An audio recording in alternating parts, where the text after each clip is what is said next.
everybody. Day 2. Welcome.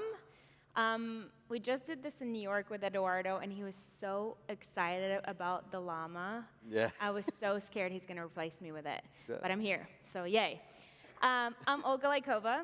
I lead partnerships for North America at Monday.com, and this is one of my favorite Monday people. Andy, do you want to introduce? Mutual. I'm Eduardo. I'm Global Head of Solutions Engineering.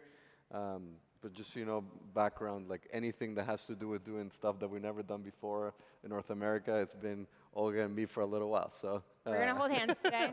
Yes, and the reason I mentioned that is because I need to check if anything goes awry, I can tap on Olga's, because we not just eye contact. Like this. Exactly. It's a lot.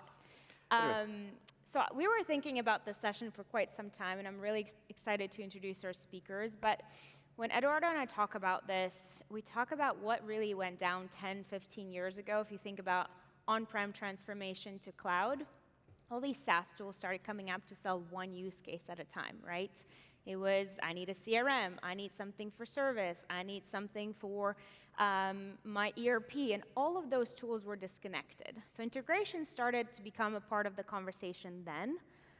So I like to start with a question: what happens when anyone in the company can build their own workflows and the systems that previously were so disconnected are not smart enough to run themselves, but they're starting to run themselves? Yeah. So what do we do? And that's not a future state. That's happening today. We're talking about agents. We're talking about cross-collaboration, platform collaboration. So we brought quite a few experts with us here today. And we will talk about AI, automations, integrations, and flipping the rules on its head to build, scale, and connect all of our tools. So to start, we're going to dig into a few introductions. Let's start with you. Yes. Hello, I'm Dan Smith from Make, based in Raleigh, North Carolina. Really happy to represent Make in our relationship to help grow our Monday Make partnership. So, yeah. Amazing. Welcome.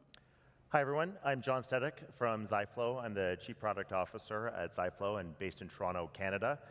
So Zyflow focuses on review and approval and helping creative teams more effectively use Monday to review their assets and get their campaigns launched and create great content. And so for us, Eduardo and I have worked together now for a couple of years and building a great integration between Monday and Zyflow, and it's really about that user experience that we can create on the integration. So looking forward to talking more about that. Yeah. Mm-hmm. And I'm Mike Potter. I am the co-founder and CEO at Rewind. Rewind is a backup application for mission-critical SaaS applications like Monday.com. Our integration launched just a couple of months ago, and yeah, happy to be on the panel and chatting about that.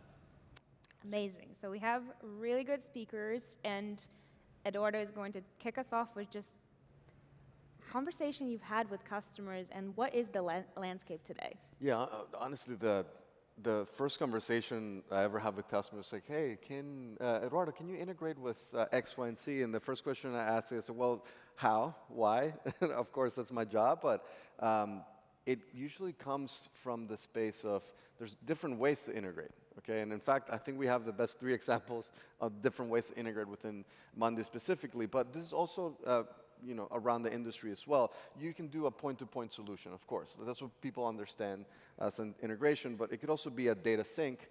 But we started to see new types of integrations as well, like embedded integrations, meaning the experience should feel the same.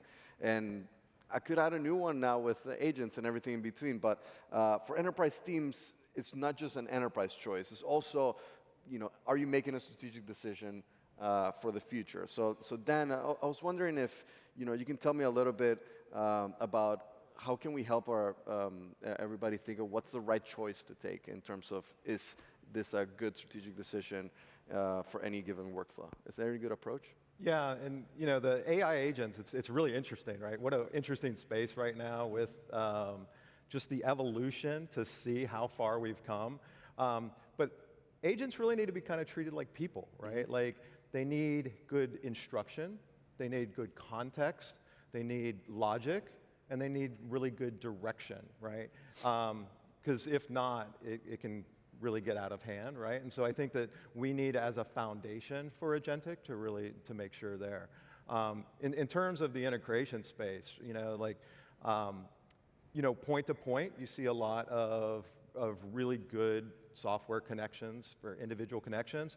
But you get really where you have the complexity, especially in large enterprise, where you need kind of a bigger visual layer. And so I think visual is understanding those integrations and how they are is very important. Yeah.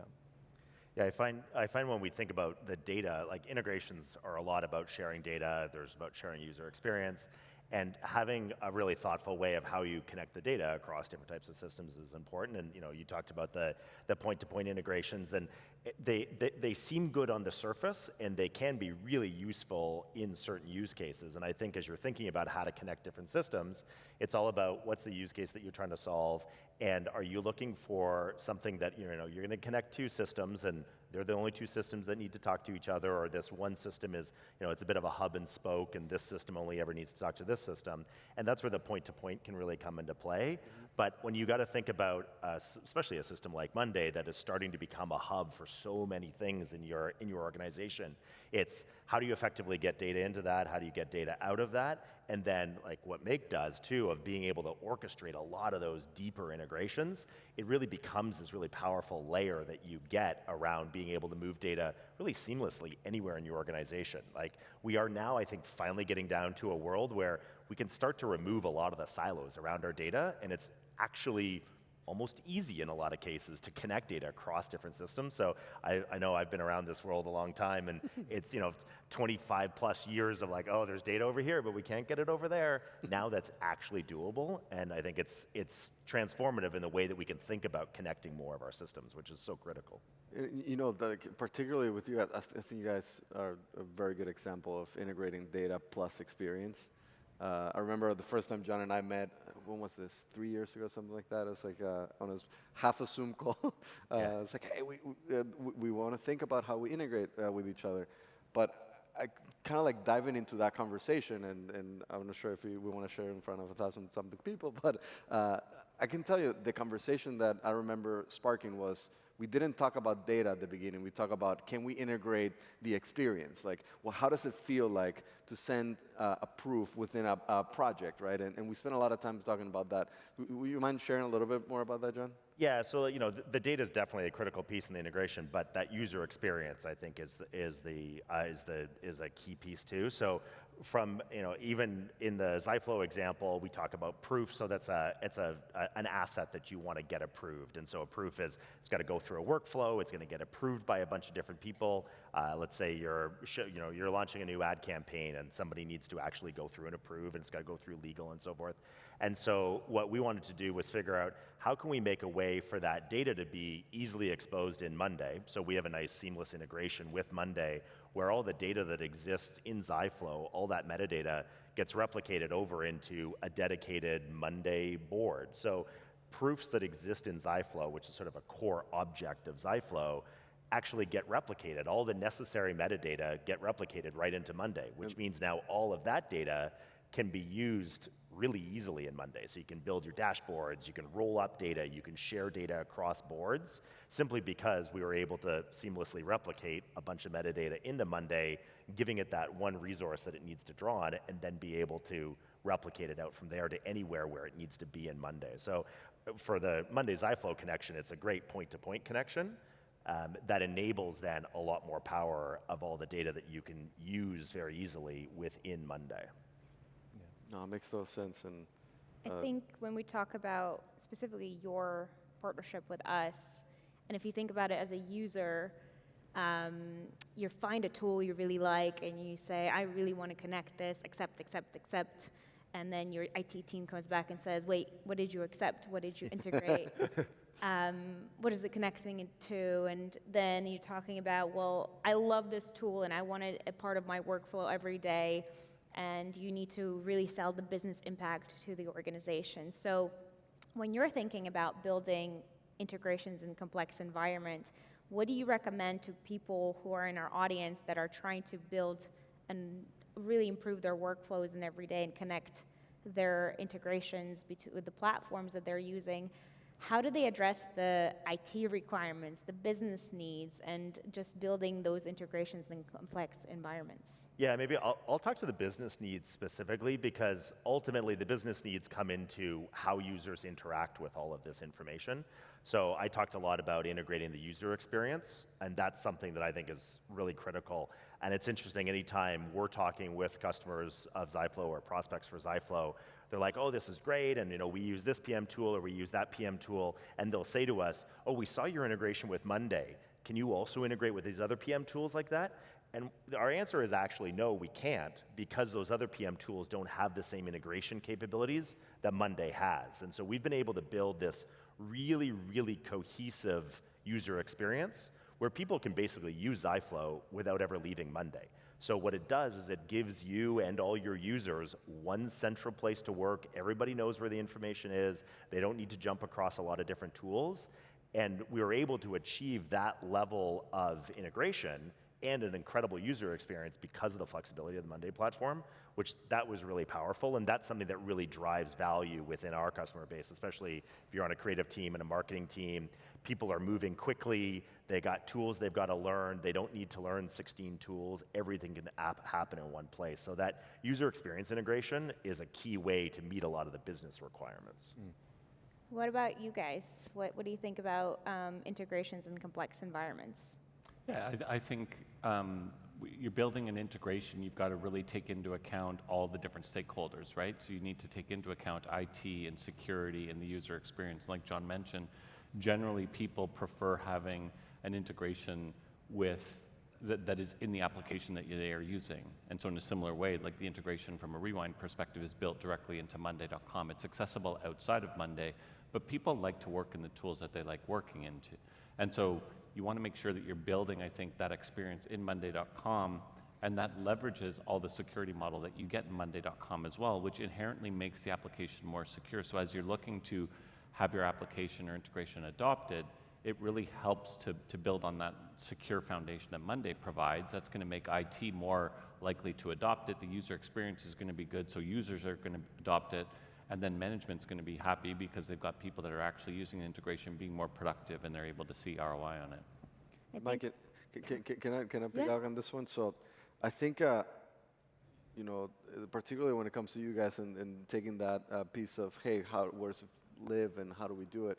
I think, a lot of it has to do with Monday being able to be structured data from the get-go, right? And having, the people and the columns and being able to understand this. And I think, at least from my perspective, that can give a lot of signals, but I feel like a lot of our customers do not know how to leverage that. So maybe you can, give us a little bit of insight into, how can companies take advantage of that structure? I think your integration does a lot to, expose a ton of the signals needed. But can you tell us a little bit more about that?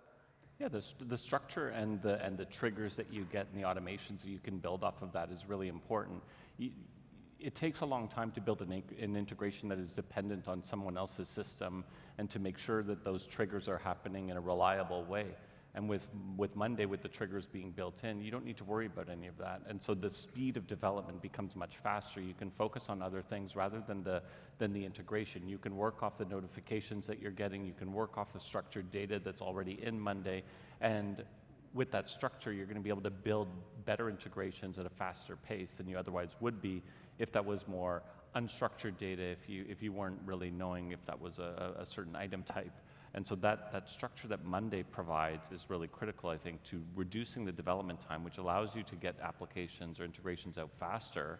Right. In turn gives you more feedback, it lets you iterate quicker and build an integration that people actually really like.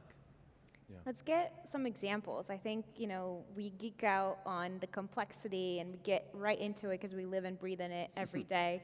I want to make sure we make it super practical for our audience. And I think this, your specific solution that we built together is different, right? You're connecting multiple things. So when we think about Make and Monday partnership, it's about addressing migration needs. It's about integrating quite a few platforms under one umbrella. and then even in many cases, Monday to Monday for many teams. So it's very unique. And as I love to use that example, maybe you think of one more. We just worked with a customer who had over 18 different integrations set up as they were growing on Monday.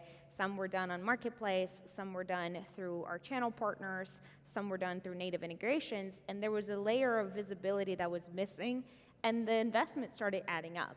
So for us at Monday, we want to make sure that experience for the customer is consistent, that investment, they see ROI on it. So as a team, we started exploring how do we consolidate that, provide visibility into what's happening with the platform and the integrations they were running, and of course, cut cost. So that's one of my favorite examples together. If you're thinking of any of them, and Dan, I'd love to go to you, if there's anything else comes to mind, because we worked on quite a few deals lately. There's a major manufacturing company that's really just pushed all in on Monday. And as she said, they were connecting to all of these different integrations from different platforms. Some were a little bit kludgy and having issues. And then when May came in, one is not only did we help save the cost, right? So we were able to eliminate all of those into one platform. So the cost savings was there, but also being visually able to see all of the different workflow and connections in one visual orchestration layer. And that's, I think, really what we bring to the table is that visual piece to this, because the complexity of all these integrations gets really complex, right? And it's really hard sometimes to manage, and having that in one platform to be able to connect these solutions and systems is really important. And we've seen more and more customers making Monday as really their central hub.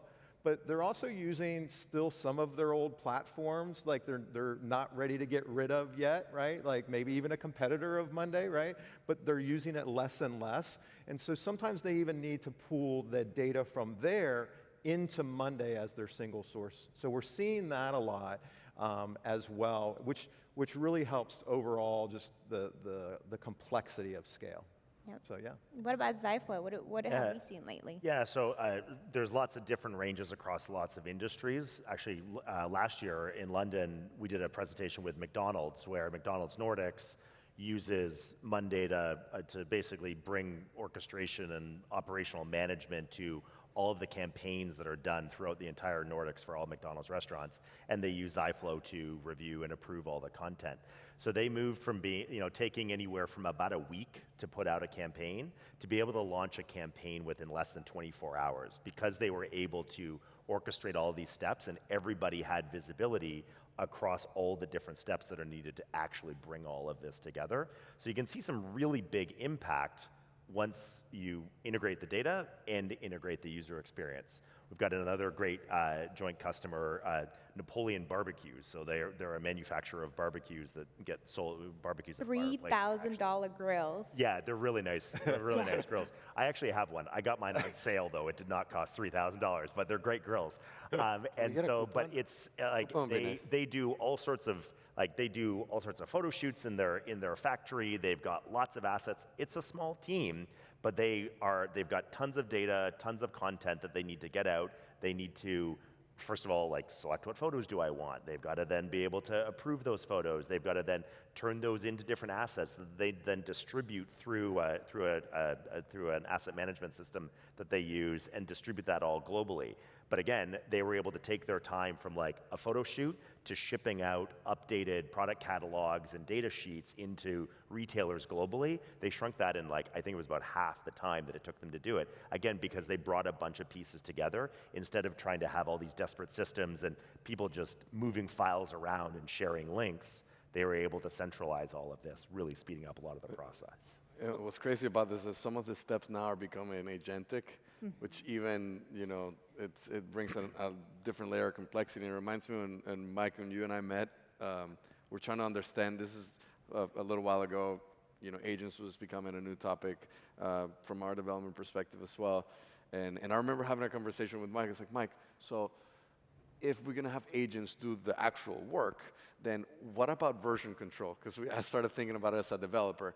Because now you have, employees doing stuff, like a developer would do code, and then version control is a big thing. So it reminded me a lot of you. So can we chat a little bit about, the risks a little bit of, AI is doing the real work and what we should be aware of as we I think control it? as you're implementing agents, you're right that they're replacing employees or replacing people that are actually doing work in a similar way that you're reviewing people's work, in a similar way that you are reducing permissions to those people. You need to be doing the same thing from an agent perspective, right? So look at a principle in the talk I was just giving a little while ago. We talk about the security principle of least privilege and making sure that people only have access to the information that they need.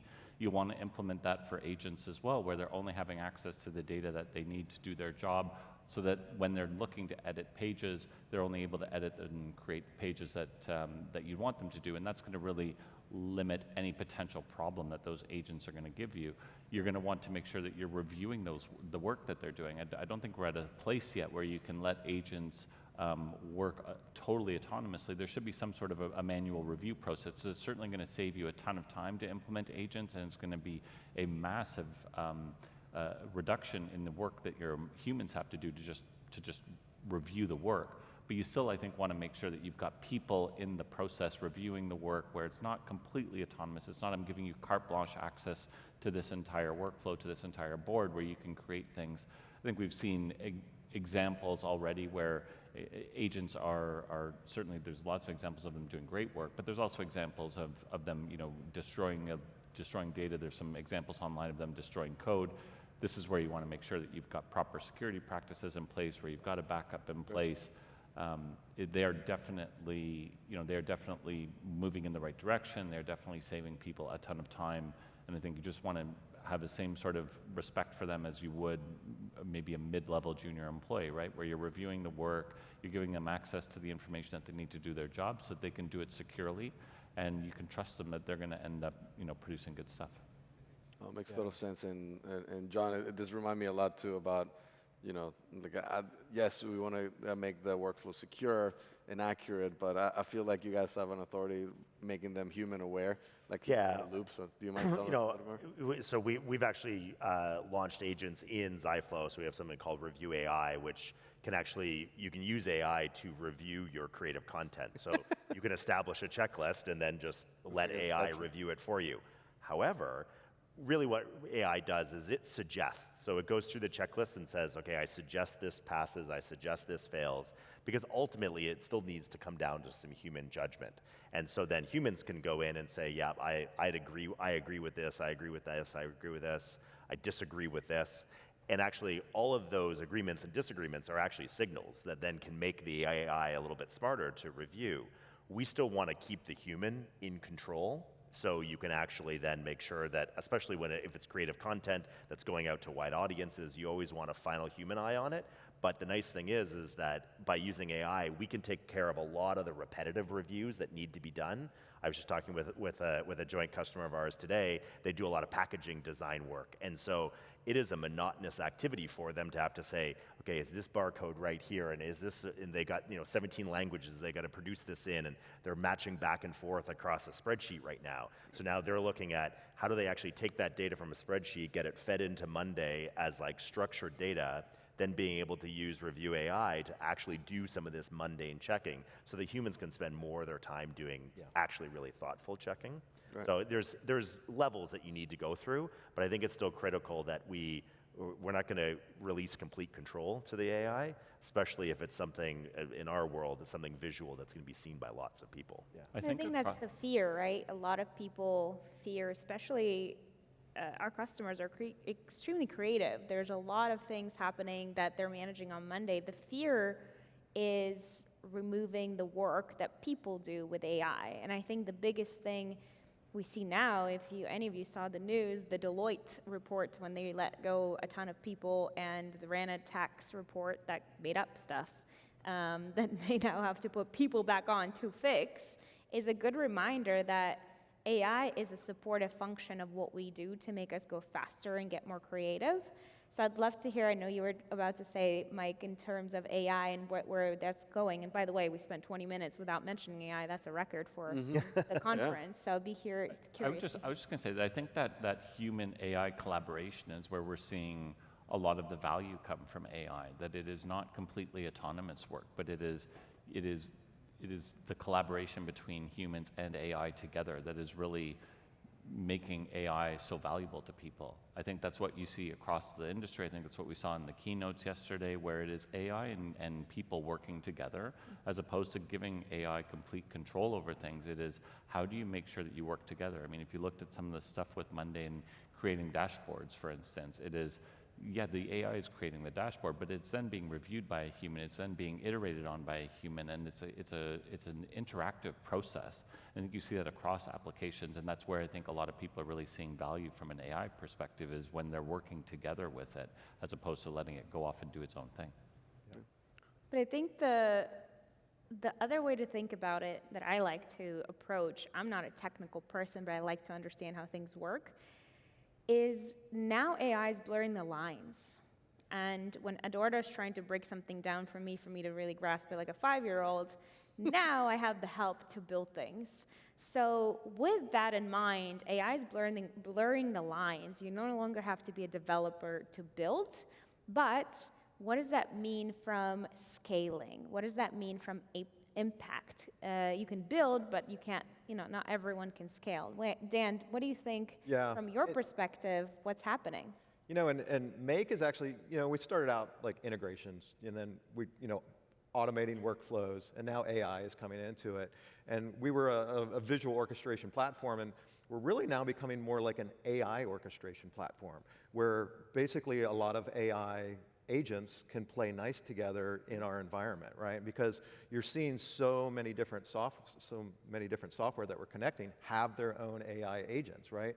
So to scale that, again, that visual orchestration, to understand how that they're working together is really important. But I'm going to reiterate what they said, is the human in the loop is really important, right? Especially at this stage of the game, right? We really need humans to evaluate, to review what's going on, and I think we're going to get less of that, but we always have to have that human interaction, and I think that's really important, because really business at the end of the day is about humans, right? And so I think that there is a lot of AI hype out there and things like that, and so I think that we really need to be grounded, and we need to really understand that human and AI, AI is just making humans better, and they're making them more productive, and so I think that level of AI orchestration is really going to be more and more key as we get into this, because there's so many different AI agents. We were just talking, you were building an AI agent, for our costs. Yeah, you want to share that? I've been trying to explain how agents work, and I like to understand things by stories or something that makes me feel something. I don't know if anybody will relate, but so my first agent it's a fake SDR, just like Chris, but my Chris in my demo is very rude and it cuts people off. So instead of being like, hey, what would you like to know about Monday? It's like, don't waste my time, how many people? It's changing a ton, but honestly, when we came up with this point of conversations, and this was when we prepared for Elevate, and yeah, I mentioned that I was going to look at this way too, yes. It was more of a thought. It's like, hey, AI and vibe coding is changing things. We didn't even have vibe ready to talk about. So things are changing super, super fast in how we're doing things. But I don't know if you want to share the differences that I'll leave with one note on this. When you think about managing people, there's a management adage around trust but verify. And you've got to trust your people to do the right thing, but every once in a while you want to be verifying that they are doing the right thing. I find that also applies to my kids a lot of the time. Now that they're off in university, I'm trusting, but I verify once in a while. Trust and verify. It's kind of the same thing with AI, right? As you start to use it more, you build up more trust if it's giving you back the right type of feedback, and you can understand what its capabilities are, but you're not going to just leave it alone then forever. You're going to continue to verify that it is doing a lot of the right things. So I think that's an important mindset to take into account. Yeah, I think go ahead. Oh, sorry. The other thing on the speed, that there's such a quick evolution that if you're thinking of integrations that you want to build or things that you'd like to create, back in the day, you might try something and you couldn't do it. You'd have to wait a year or 2 years before the technology evolved to the point where you can do it. Now you're on a matter of months, maybe, or Yeah. weeks to try it again to see if it's evolved to the point where you can do it. Really good And so it is, the evolution of it is moving so quickly that stuff that you can't do today, even though you can't do it today, try again in 3 weeks, 4 weeks, and you might be able to do it as the models have evolved. 100%. And I think that takes us to, quite honestly, my learning from this. Like, at the end of the day, I was having a conversation with one of our customers, and he was telling me, Eddie, I tried vibe coding a month ago. It was crap. I was like, okay, I agree with you. Did you try it this week? And it worked like magic in their eyes, because at the end of the day, like, it's what he wanted to do, but we were not ready. But it happened in a month, right? And I'll leave you with this, guys. I think, the barrier to build is as low as it gets. Like, I haven't seen it like this in a long time, coming from somebody whose job is trying to do exactly this. So anyway, hey, I was taking my job too, right? But I think, at the end of the day, whether you're building it yourself or if you have one of our partners helping you build within Monday, or you're working with any other company, like, at the end of the day, like, what matters is whoever owns it, okay, it can now be the person that knows what the workflow is, that knows, that has a vested interest. So make sure you spend some time trying to see what you can create, because possibilities are a little bit wider, including the integration space. But thank you to our panelists. Thank you so much for listening to us, and happy time for the rest of Elevate. We're almost towards the end, so it's great to see you all. Enjoy the day. Thank you. Thank you.